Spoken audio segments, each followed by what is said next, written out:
Anaitwa Heavyweight Dulla. Muda kidogo toka dakika 90 za tarehe 25 kumalizika katika uwanja wa Benjamin Mkapa, hajazungumza na watazamaji ambao mara kadhaa huweka bando lao kwa ajili ya kumfuatilia. Nipo naye hii leo ikiwa ni Jumamosi adhimu kabisa, Jumamosi safi, pilika zikiwa zinaendelea taratibu huku tukiwa tunaona majina yanayoendelea kutoka katika mitandao ya kijamii juu ya wajumbe wanaochukua fomu za kuwania ubunge. Huku kwa upande wa Simba Sports mambo pia yanaendelea kuchemka kweli. Kwanza nijue hali yako Dulla, iko vipi ndugu yangu? Bwana, namshukuru Mwenyezi Mungu, hali yangu iko salama bin salmin. Ni kweli hatujazungumza toka tarehe 25. Manake tarehe 25 baada ya mechi tulikuwa Benjamin Mkapa pale. Nilizungumza, nilitoa maoni yangu, lakini baada hapo hatukuzungumza. Na of course niliamua iwe hivyo kwa sababu kulikuwa kuna pande mbili kubwa nchini. Kuna pande wa Simba na Yanga. Walopata furaha au walioendelea kupata, sababu Yanga ni kama waliendelea kupata furaha, walipata furaha, na Simba walikuwa kwenye majonzi. Kwa hiyo nikaona ni wakati mwafaka wa kuwaacha mashabiki wao ndo wawe wazungumzaji zaidi katika hicho kipindi, kwa sababu sisi tushazungumza sana. Ile ilikuwa ni wakati wa mashabiki sasa wao kama wao kutoa hisia zao, na of course mpaka leo hii ilikuwa bado ni siku ya mashabiki kuendelea kutoa hisia zao, kwa sababu mwisho siku kwenye timu shabiki ndo kama boss. Shabiki ndo analeta mapato, shabiki ndo anafanya timu inakuwa kubwa, shabiki ndo anafanya brand inakuwa kubwa, shabiki ndo ana motivate wachezaji, yani hivyo. Kwa hiyo shabiki anatakiwa apewe heshima. Kwa hiyo nilipisha kwa ajili ya kuweka mashabiki waweze nao kutoa maoni yao, na nimeona maoni mbalimbali wakilaumu hasa kwa upande wa mashabiki wa Simba ambao kwa kiasi fulani msimu huu wameona kama umefeli, lakini kwa upande wangu mimi naona kama si kufeli, bali ni msimu ambao Simba ilikuwa inapiga hatua zaidi kwenda kutoka ilipo na kusogea mbele kidogo, umenielewa? Yeah. Nimeona maoni kama ulivyoona, na nimeyasikiliza pia, sio kwenye radio, so kwenye simu janja, kwa namna ambavyo watu wanazungumza. Lakini kwa hivi sasa anayezungumzwa ni mwenyekiti wa klabu ya Simba Sports, Murtaza Mangungu. Mara nyingi amekuwa akitupiwa mawe hasa katika nyakati ngumu kama hizi. Wengine wakienda mbali kusema kwamba anatakiwa ajiuzuru katika nafasi yake. Wengine wanazungumza kwamba kuna namna mwekezaji ambaye bado taratibu hazijakamilika anapigwa na eneo hili ambalo linazungumzwa. Tuanzie hapo Heavyweight. Hili lililotokea Simba kupoteza ubingwa kwa msimu wa 4 mfululizo, inaweza ikawa ni sababu tosha za hoja za mashabiki kusikilizwa? Unajua kwenye swala kama hili ni swala ambalo siwezi nikalizungumzia moja kwa moja, kwa sababu kwa mtu wa kawaida anaweza akaona kama, yani kwa shabiki wa kawaida anaweza akaona kwamba Mangungu akitoka basi Simba itakuwa mabingwa au itamfunga Yanga au yani mashabiki wengi wamejitengenezea hiyo notion kwamba Mangungu ndo tatizo, na kama akitoka basi Simba itashinda mechi zake, itachukua ubingwa, itaweza kufanya hivi, itaweza kufanya hivi. Of course ni jambo la kawaida, especially timu inapokuwa inapitia kipindi kigumu. Lazima kutafutwe nani mchawi, nani ambaye anasababisha haya yote. Na mwisho wa siku mara nyingi sana inapokuwa timu inapitia kipindi kigumu, kwa upande wa Simba watu wa kumtupia lawama ni Murtaza Mangungu. Yaani ni kawaida, na hakuna kipindi ambacho timu inapitia mazuri alafu mwisho wa siku ikatokea mambo ya sijui kiongozi wao tumtaki. Yani mara nyingi inatokea kama Simba ikiwa inapitia kipindi kigumu, especially na unajua mbaya zaidi ni kwamba kwa mfano katika misimu hii minne mara nyingi Simba wamekuwa wakipata shida sana kumfunga Yanga, umenielewa? Na katika kampeni zake miongoni mwa vitu ambavyo aliahidi ni pamoja na kumfunga Yanga. Kwa hiyo hata yeye mwenyewe kiasi fulani ni kama alijifunga, kwa sababu akija kujitetea kwamba kwani mimi ndo ninaicheza au hivi na hivi, lakini mwisho siku kama ulikuwa unajua hayo usingesema kwenye kampeni. Kama unajijua uchezi usingesema kwenye kampeni kwamba utawafunga Yanga. Kwa hiyo na mashabiki kama nilivyowahi kukwambia, shabiki yeye analichukua jambo jinsi ambavyo limekuja, sasa utamlaumu vipi? Lakini kwa upande wangu mimi siamini kwamba akiondoka Mangungu basi Simba ndo itamfunga Yanga, Simba ndo itakuwa bingwa, Simba itakuwa, kwa sababu unajua watu hawaelewi tu, umeelewa? Yani ni kwa sababu wapo nje ya uongozi, ila wakiingia ndani ya uongozi yani kuna vitu huwezi kuvijua mpaka uwe umeexperience. Mimi sina experience, sijawahi kuwa kiongozi hata wa klabu ya Majimaji wala nini, lakini angalau kuna vitu ambavyo navipata na visikia kutoka kwa vyanzo vyangu vya ndani ya uongozi. Kuna mambo mengi zaidi ambayo yanatokea, ambayo hata Mangungu akiondoka, kama mambo hayatakuwa fixed, basi Simba inaweza isipate ubingwa vile vile. Kwa hiyo kwa upande wangu mimi nafikiri Simba ingeboresha hivyo, lakini unajua tunashindwa tu kutafuta mfano, kwa sababu ili fulani aonekane amefeli lazima kuna aliyefaulu. Yani hiyo ni simple strategy kwamba Simba inaonekana imefeli, inafanya vibaya, lakini kwa sababu ya kufanya kwake vibaya ina huzuni na kuna ambaye ana furaha. Yule mwenye furaha anafanya vipi mambo yake? Mbona ni issue simple tu ya kuanalyze. Umeelewa? Anafanyaje? Watu wanataka kujua hapo. Hicho tu. Umeelewa? Unaangalia kwamba okay, huyu kwanza miongoni mwa vitu ambavyo nafikiri Yanga wameshawahi kupitia ni kutotoa mataji takriban mara 4 mfululizo. Simba walikuwa wanachukua, wao wanasubiri. Umeelewa? Na of course kweli nakiri kwamba Yanga kipindi ambacho wanapitia matatizo, kuna kipindi walifanya mabadiliko ya kiuongozi. Of course kulikuwa kuna kina Mshindo Msola, kina Mwakalebela ambao nao walipitia hizi dhahma ambazo Mangungu anapitia, wakaondoshwa, na baadaye Engineer Hersi akapewa dhamana ya kuwa rais wa klabu na vitu kama hivyo, na baadaye kweli mambo yakajipa. Sasa hiyo ni sehemu ya kwanza, lakini haiishii hapo. Yule Hersi alivopewa timu, alivopewa Yanga kama mtu wa kuiongoza kwenye mambo mengi ya kisoka, kuna vitu alivifanya. Vitu gani? Ndio unatakiwa ureview. Miongoni mwa vitu ambavyo alikuwa anavifanyia kwa userious, anavifanya kwa userious, ni pamoja na kujaribu kutafuta wachezaji wazuri. Sio, unanielewa?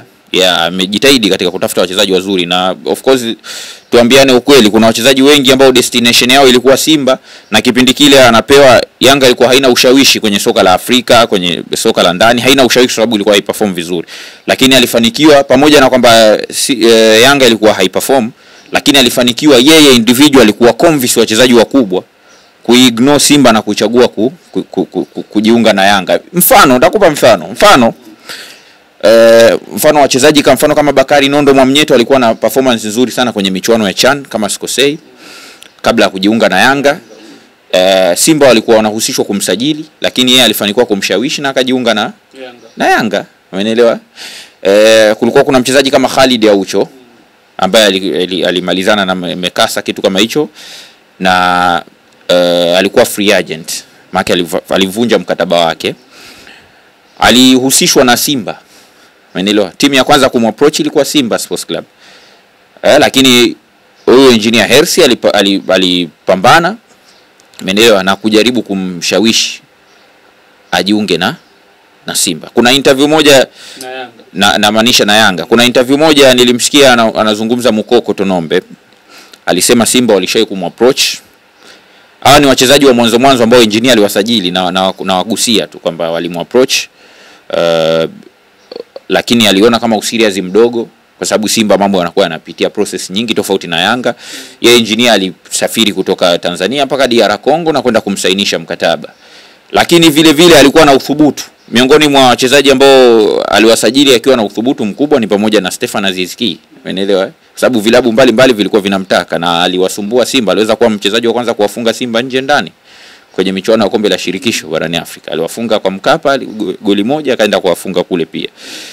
Kwa hiyo ni mchezaji ambaye na sio tu kuwafunga, alikuwa na performance pia nzuri. Yanga wakaingia all the way kwenda kumsajili. Dakika za mwisho Simba wakataka kuvuruga deal, ikashindikana. Simba wakawa wameplan kwenda kwa Adebayo, wakashindwa kumsajili. Na mimi najaribu kukuelezea matatizo, ngoja nitamaliza. Najaribu kukuelezea matatizo ya miaka 4 mfululizo. Umeelewa? Na mimi kwa haraka na siamini kwamba Mangungu ndo anahusika na usajili. Yaani siamini hivyo. Naamini kuna watu ambao wanahusika na kamati ya usajili. Sasa unaenda kwenye option, unamhitaji Victoria Adebayo, unashindwa kumsajili. Katika sajili ambazo zimefeli, ambazo zimeshindwa kufanikiwa, ambazo zingeweza kuitransform Simba, karibu zote zimeshindikana. Stefan Aziz Ki, kuna Victoria Adebayo, Cesar Manzoki, Mola Isila, sijui yule nani ule Idumba Fasika, Umeelewa? Wengi sana, wengi. Umeelewa? Mwisho siku akaenda akachukuliwa kina Peter Banda, kina Pape Ousmane Sako, Nelson Okwa, sijui nani, wakaletwa pale. Tafsiri ya haraka ni kwamba Jafe, sehemu zingine zote ni muhimu kwenye mpira wa miguu, kwenye klabu ya soka. Lakini jambo la kwanza na muhimu zaidi ni kuinvest sana kwenye kikosi chako, yani wale wachezaji ambao ndo sasa ndo wenyewe sasa ndo wanaokuja kukupa we makombe manini, kule ndo muhimu. Yani hata kama uwe na uongozi bora kiasi gani, usipokuwa na wachezaji bora utapitia kipindi kigumu sana. Hilo ni eneo la kwanza yetu. Twende kwenye swali lako. Umezungumza namna ambavyo Engineer Hersi alivyokuwa kinyanyuka kutoka nchi ya Tanzania kwenda kuwafuata wachezaji, kufanya ushawishi na wao kukubali kujiunga na klabu ya Young Africans. Swali la msingi ni kwamba wapi Simba walipokuwa wanakwama wao kusajili ya watu, ili aliyakuwa wana mtu nyuma yao ambao ni Mohamed Dewji, siku zote huwa anatoa fedha kwa ajili ya usajili. Shida ni nini ambayo inafanya sasa katika nyakati hizi mashabiki watoke na kueleza hisia zao dhidi ya maumivu ambayo yanawakabili kutokana na kukosa kombe au kumfunga mtani? Maana kumfunga mtani limekuwa swala la bahati nasibu kwa Simba Sports kwa hivi sasa. Unajua uzuri wa Jaffer, anauliza swali afu analifafanua. Yaani unauliza afu unatoa na ufafanuzi. Safi sana. Sasa iko hivi ndugu yangu. Jambo la kwanza nimesijasema tu kutoka hapa kuwafuata wachezaji walipo. Wachezaji wazuri. Sio, unanielewa? Yaani sio tu wachezaji, kwa sababu hata wakina Somba Onana sijui, umeelewa? Wakina Nelson Okwa ni wachezaji. Sio, unanielewa? Lakini unatakiwa usajili wachezaji wazuri. Wamekuja kina, mimi jambo la kwanza tukatae tukubali, Simba Sports Club miaka hii 4 wameleta wachezaji wengi sana yani average players wengi sana, wengi. Wakina Babakar Sar, wakina Ismail Sawadogo, si wakina Fred Kublani, Pa Omar Jobe, sijui kulikuwa kuna kina Peter Banda, yani non proven. Umeelewa? Wachezaji chungu mzima, sijui Watara, sijui wengine yani mpaka wengine siwezi nikawakumbuka. Yani wengi. Ikija msimu mpya wanafukuzwa, wanaletwa wengine. Umeelewa? Maana yake tafsiri haraka msingi wa tatizo bado watu hawaupigi kelele. Yani msingi wa tatizo watu hawaupigi kelele. Sasa mfano Mangungu akiondoka, alafu Simba ikaendelea na strategia. Sababu siamini mimi kama Mangungu ndo anayesema kwamba lete huyo weka. Siamini. Yeye ana matatizo yake na wanachama wake, sijui hakuna mambo ya wanachama labda kusajiliwa wanachama wapya, jambo ambalo lina complication, kwa sababu ili wanachama waweze kusajiliwa katika mfumo rasmi lazima transformation ikamilike, jambo ambalo yeye sidhani kama yupo ndani ya uwezo nalo, sidhani. Umeelewa? Sababu transformation ni baina ya bodi ya wakurugenzi. Yeye yupo upande wa wanachama. Umeelewa? Na yeye wanachama wake wanaafektika moja kwa moja na mfumo wa bodi, jambo ambalo linamuaffect na yeye kwa upande wake kuongoza. Kwa hiyo yeye anawajibika katika mambo mengine. Umeelewa? Japokuwa sisemi kwamba hana mapungufu, anayo.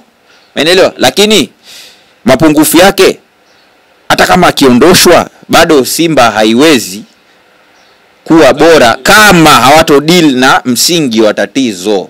Sio, unanielewa? Mimi nakumbuka kuna siku nilikwambia Jaffe. Nilikwambia hivi, ili uingie kwenye msimu mpya unabidi ujiwekee malengo.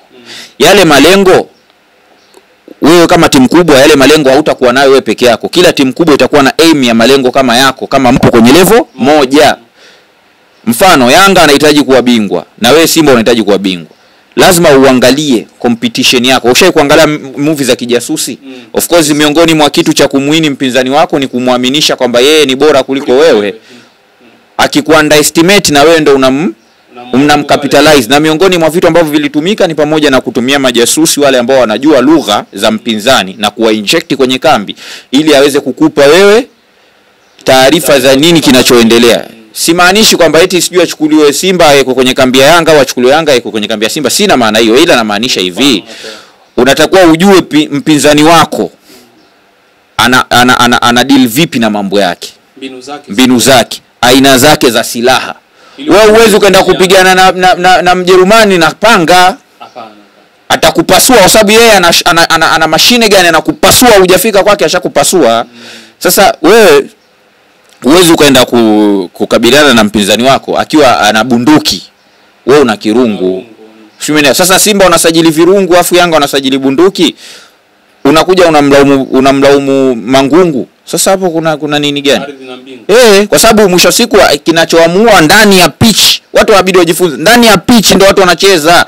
Siku ile pale Mangungu alikuwa yuko jukwani, wakina try again, wakina wote wapo juu, wanamwacha Eli Mpanzu, Kibu Dennis, nani of course Mukwala, Mutale, Aua ndio wanaocheza kabisa. Na huko mpinzani kuna Pakome, kuna Prince Dube, kuna Maxine Zengeli, kuna Duke Abuya, kuna Mudathiri, kuna nani.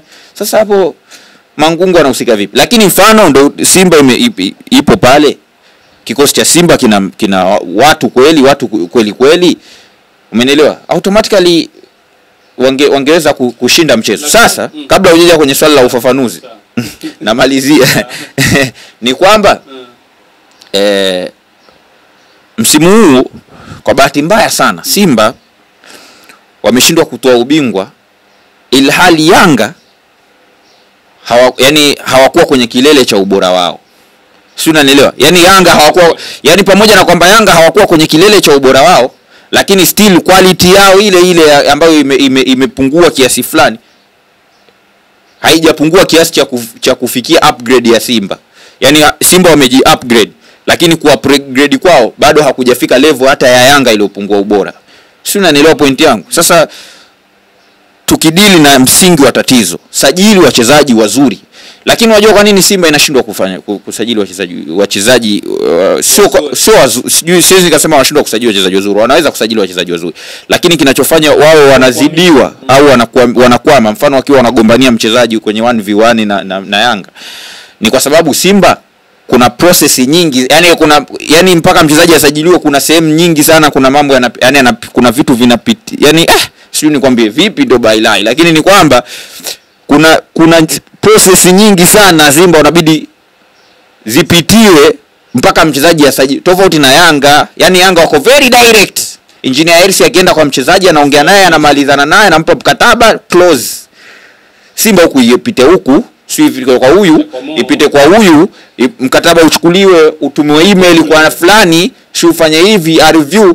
Sasa wewe jiulize, ngoja nikuulize swali, huyo mchezaji kama ni mzuri kweli haswa mashine, hizo process mpaka zikamilika watu tutakuwa wanamwangalia tu, ishamchukua siku nyingi. Sasa ndio hivyo, siku nyingi ndio hivyo, wakina Debayo wakina nani ikiongezeka sehemu nyingine. Sasa mtu umefikia hivi bwana, sasa vipi sasa? Kuna wachezaji mpaka wanapiga simu, vipi swala?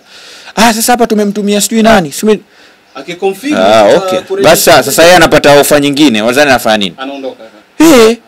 Kwa hiyo sasa ndio maana nakwambia msingi na mzizi wa tatizo Mangungu, hata na nitarudi kwa Mangungu, lakini namalizia Mangungu. Hata akiondoka Simba leo, kama Simba hawatatibu tatizo mzizi wa tatizo, hata aje kiongozi gani kwenye upande wa wanachama, ubingwa atausikia.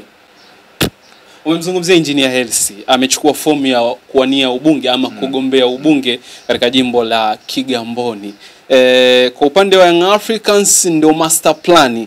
Umemzungumzia katika swala la sajili alizozifanya zimeweza kuilipa Young Africans kuwa na ubingwa mara 4 mfululizo. Vipi, unadhani kuna pengo litabaki hapo iwapo atawin kuchukua jimbo la Kigamboni? Of course, kwanza kuhusiana na yeye kuchukua jimbo, mimi namtakia kila la kheri kwa sababu kachukua form. Of course inamaanisha kuchukua form, sio jimbo, kwa sababu jimbo si mpaka upigiwe pia kura za wajumbe na vitu kama, japo kwa mimi ndo za wajumbe, si ndio? Ndio hizo. Sasa huko sina utaalamu napo sana, lakini huko mimi namtakia kila la kheri kwa sababu hiyo pia ni miongoni mwa sehemu yake ya kupambana kabisa. Lakini kwa sababu ni ameongoza vizuri mpira, maybe anaweza akaongoza pia vizuri kwenye upande wa siasa, maybe. Kwa hiyo huko mimi namtakia kila la kheri, lakini kwa kuwa na pengo, of course pengo huwezi kupredict lipo au halipo, kwa sababu mpaka aondoke. na kwa sababu before hakuwepo pia kulikuwa Yanga wameshawahi kuwa na viongozi wengine na washawahi kuchukua ubingwa. Maana ukizungumza kuanzia mwaka 2000 mpaka tunapozungumza leo hii, kati ya Simba na Yanga aliochukua ubingwa mara nyingi ni Yanga. Umeelewa? Kwa hiyo kuna kipindi labda aliondoka kiongozi fulani wakasema bana akiondoka huyu ndo basi, akaja engineer aka bora. Kwa hiyo huwezi jua nani atakayekuja kwa sababu pengo linatokana na, yani kila mtu ana aina yake ya ufanyaji kazi. Sawa kila mtu anaufanya. Kuna watu waliamini Manara akiondoka Simba basi kitengo cha habari kitayumba. Lakini amekuja mtu mzuri zaidi hata ya Manara. Anafanya kazi vizuri zaidi ya Manara. Ameleta mambo mazuri, ameleta ubunifu zaidi hata ya Manara. Ila kinachomwangusha ndio hivyo, Simba inapitia kipindi kigumu, haichukui makombe na, lakini pamoja na hayo yote imagine bado alivyoweza kuwaaminisha mashabiki wa Simba juu ya timu yao na vitu kama hivyo. Kwa hiyo sitaki kugusia sana huko, lakini niseme tu kitu kimoja. Of course mpinzani wako anapopungukiwa na jambo, wewe ndio muda wako wa kucapitalize. Sawa? Nilikwambia nitarudi kwa Mangungu. Unajua Mangungu, kwa mfano mimi kwenye issue ya Mangungu mimi nishasema sioni kama yeye ndo changamoto pale kwenye club. Lakini kwa busara na heshima, kama watu ambao unawaongoza hawakutaki, yani watu wanaamini kila linapotokea tatizo wanaamini wewe ndo tatizo, chanzo cha tatizo, kila linapotokea jambo baya muhusika ni wewe, basi na sio hivyo tu, likitokea jambo zuri wewe hutajwi, wanatajwa wengine, automatically wewe upo kwenye jamii ambayo yani haitambui uwepo wako, yani haikutambui kwa mazuri. Sasa issue inakuja, kwa nini kama ushaona watu wanakuchukulia hivyo? Mimi siongelei kama haba ana shida au ana shida. Mimi nazungumzia mashabiki wa Simba wanavomuona kwenye klabu yao, wanakuona wewe ufai. Umeelewa? Sio mimi, ila mashabiki ndio wanaona ufai. Sasa kwa sababu unaonekana ufai, likitokea jambo zuri hutajwi, likitokea jambo baya wewe ndio wa kwanza unaikuwa mbele pale. Kwa busara tu litakuwa uamue tu kuachia. Yaani sio kwa sababu utaonekana wewe ndio ulisababisha au nini. No, muda mwingine ndio wakati wa kuprove. Sasa naachia tuone kama kuna maendeleo. Sasa ikitokea umeachia watu wakaona hakuna maendeleo, as long as wewe unaamini hauna shida, wewe si hauna shida, very nice. Kama hauna shida ndio muda wa kuprove mashabiki. Sasa mimi natoka, shida naiona ile, sasa ile shida inabaki, ila mimi natoka. Then unasikilizia ile shida iendelee kutafuna, watu watajua of course kumbe mwenyekiti hakuwa na tatizo. Lakini shida itaonekana vipi kama wewe unaendelea kungangania shida, unaiona hauwezi kuisolve, hauna mamlaka ya kuweza kuisolve na bado inaendelea kuwepo, na kila ikitokea ile shida wewe unasemwa, maana hata wewe utakuwa miongoni mwa tatizo. Kwa nini unganganie? Sababu mashabiki wengine wapo baina hawajui Mangungu kosa lake nini. Kuna wale mashabiki ambao wanafuata mkumbo, Mangungu ondokea, ukimuuliza kwa sababu gani hajui. Lakini huyo shabiki ambaye hajui sababu ya Mangungu kuondoka, akimwona Mangungu anangangania kuwepo Simba, tafsiri haraka ataona kwamba Mangungu anangangania kuwepo kwa sababu ya kujinufaisha au kwa maslahi yake binafsi. Inawezekana jambo ambalo sio kweli. Kwa mfano kama mimi ningekuwa kiongozi wa Simba na kila linapotokea tatizo na nyoshoa kidole, ningeachia. Of course ni miongoni mwa vitu vya kuwajibika. Umeelewa? Lakini sasa kitendo cha kungangania maana yake ndio unatengeneza maswali mawili au uongo. Yani kwamba kwa nini unganganie? Sawa basi wewe sio shida. Sasa si uondoke tuone je shida itakuwepo au haipo. Na muda mwingine pia hata kama ukiondoka alafu Simba ikafanya vizuri, usihuzunike kwamba ukaonekana kwamba wewe ndio kweli ulikuwa tatizo. Watu wanawahi sana kusahau kabisa. Unaelewa? Na ukweli utajificha kwa mwisho siku utakuja kudhihirika. Mbeleni huko shida yenyewe rasmi itakuja kuonekana. Na pia hata kama ukiondoka Simba ikafanya vizuri, Simba haiwezi kufanya vizuri kama msingi wa shida ile haijadhihirika. Kwa hiyo pamoja na kuondoka kwako, ila kuna shida lazima itadhihirika kabla ya Simba kufanya vizuri, kama kweli kuna shida ambayo inapelekea Simba kutofanya vizuri. Lakini kwa kumalizia tu point yangu ya mwisho ni kwamba Yanga inafanya vizuri, lakini hata kwa mtu mwenye akili ndogo, kipindi Yanga haifanyi vizuri kikosi chake kilivyokuwa na hivi ni sawa. Na kipindi Yanga haifanyi vizuri, kikosi cha Simba kilikuwaje na cha Yanga kilikuwaje? Mbona ni issue very simple. Mimi nashangaa watu wanakimbia huko wanakimbia. Lakini issue ni very simple kwamba kipindi Simba inafanya vibaya, yani kipindi Yanga inafanya vibaya, Simba ilikuwa ina wachezaji wazuri na Yanga ilikuwa ina wachezaji wa kawaida. Wachezaji wengi walikuwa average, wengi wao ukikompare na wachezaji ambao walikuwa Simba, ndio wakina Sapong sijui, wakina Tuisila Kisinda, wakina Ipe sijui wamepita hapo. Walipitaga wakina Shishimbi, sijui wakina Mukoko Tonombe, sijui wakina Abdulaziz Makame, sijui beki kulikuwa kuna kina Makapu, sijui na yani Simba huko ilikuwa ina watu. Umeelewa? Ilikuwa ina watu wa kazi, watu wanaojua mpira. Umeelewa? Sasa kama swala ni hilo, nenda dirisha la usajili, chukua mashine weka kwenye kikosi.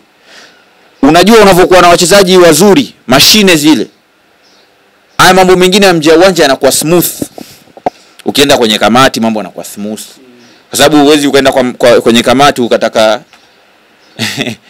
mchezaji mwenye kiwango cha Ipe acheze kama Kagere. Sio, unaelewa? Hicho kitu mwenye kamati mwenye atakwambia hichi kiwezekani. Lakini unavokuwa na mashine mwenye kamati ana kazi ndogo tunamsaidia.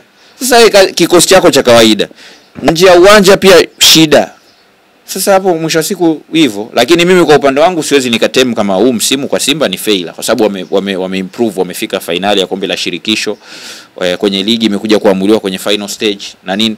Lakini tukubaliane kwamba quality pia inatakiwa iongezeke ili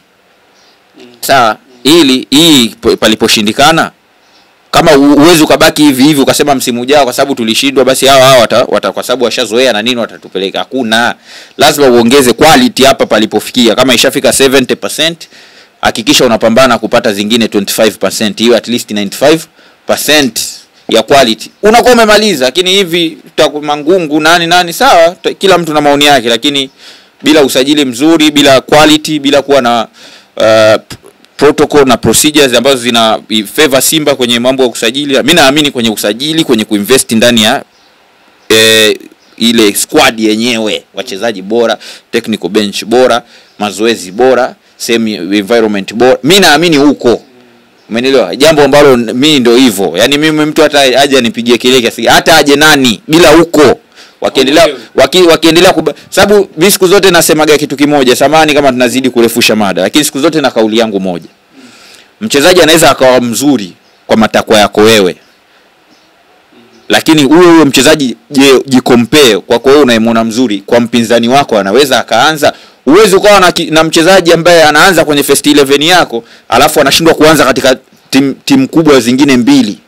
Na kwa changamoto. Leo hii Simba wanaamini kwamba Wesu anaweza akawa solution ya eneo lao la kiungo.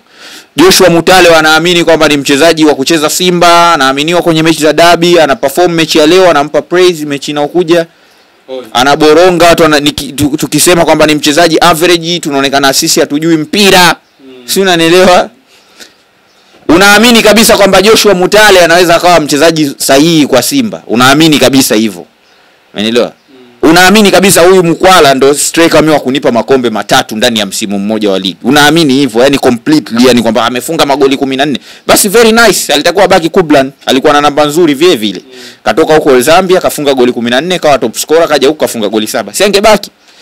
Baleke si alifunga mabao mengi, mbona kaondoka? Kama issue ni mabao. Kama kwa Mutale na maanisha kama kwa Mkwala ni mabao ndo yana count. Basi kulikuwa kuna mastreka pia walifunga mabao, wangetakiwa waendelee kubaki. Umeelewa? Unaamini kabisa. Umeelewa? Kwamba una wachezaji wa kina Fabrice Ngoma anastahili kuendelea kuongezwa mkataba tena wa miaka 2. Unaamini hivyo kwamba Simba kupitia Fabrice Ngoma basi msimu ujao kiwango chake kitazidi au kitatosha kushindana na viungo wengine, sababu wenye viungo wazuri sio wewe peke yako. Kama timu nyingine ina Duke Abuya